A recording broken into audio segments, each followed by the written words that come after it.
Hindi dapat ituring ng publiko na Panginoon ng bayan ang mga nasa gobyerno, kundi mga lingkod na inihalal upang maglingkod at magbigay ng kaginhawaan sa mamamayan. Ito ang muling iginiit ng National Historical Commission of the Philippines bilang isa sa nahahalagang aral mula sa mga sinulat ni Emilio Jacinto, ang utak ng katipunan, lalo na sa gitna ng kasalukuyang mga isyu ng bansa. Si Jason Rubrico sa report. Sa isang pulong balitaan sa Quezon City, muling tinalakay ang mga aral, turo at inspirasyong makukuha mula sa buhay ni Emilio Jacinto na kinilala bilang utak ng katipunan, kasabay ng nalalapit na paggunita sa kanyang ika-150 kaarawan. Binigyang diin ni Eufemio Aguilar Agbayani III, historian ng National Historical Commission of the Philippines, ang diwa ng sanaysay ni Jacinto na ang bayan at ang mga pinuno. Isang paalala na ang tunay na kapangyarihan sa pamahalaan ay nagmumula sa taong bayan.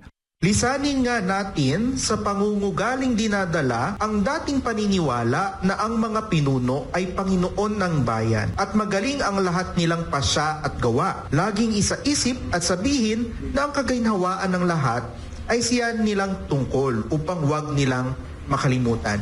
Dagdag pa ni Agbayani, tungkulin ng mamamayan na maging mapagmatyag at aktibong gamitin ang kanilang karapatan upang mapanagot ang mga lider. Ang reminder natin sa ating mga kababayan, ang mga leaders, binoboto natin yan.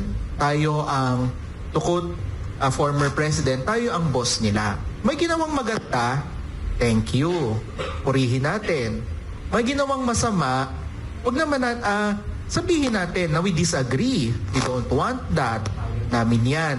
Ayon sa kanya, likas sa demokrasya ang pagkakaiba-iba ng pananaw sa mga pinuno at natural na hindi lahat ng kanilang desisyon ay palaging katanggap-tanggap sa mamamayan. Binigyang diin din ni Agbayani na utang ng kasalukuyang henerasyon sa mga ninuno ang mga kalayaang tinatamasa ngayon.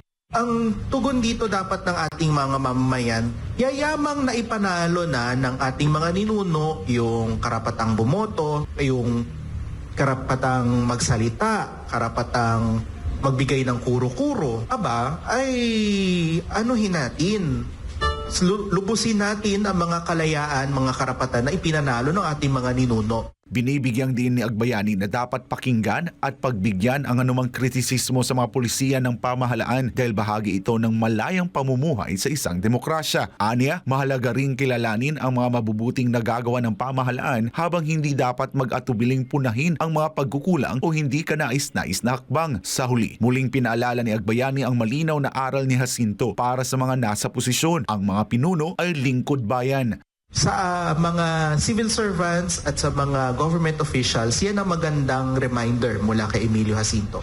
Ang mga pinuno ay hindi Panginoon ng bayan, sila ay mga lingkod na pinili para magdulot ng kaginhawaan sa bayan. At the moment na hindi nila tupdin ang tungkuling ito sa mga paraan na itinatadhana ng batas, pwede namang request ng redress o kaya pagdating ng eleksyon, pumili ng iba na sa kanilang palagay ay makakapagdulot ng kaginhawaan. Sa paggunita ng ika-150 kaarawan ni Emilio Jacinto, umaasa ang NHCP na patuloy na mabalikan at maisabuhay ang mga aral ng bayani, mga prinsipyong nananatiling mahalaga at napapanahon sa kasalukuyang panahon. Para sa Diyos at sa Pilipinas kong mahal, ako si Jason Rubrico, SM9 News.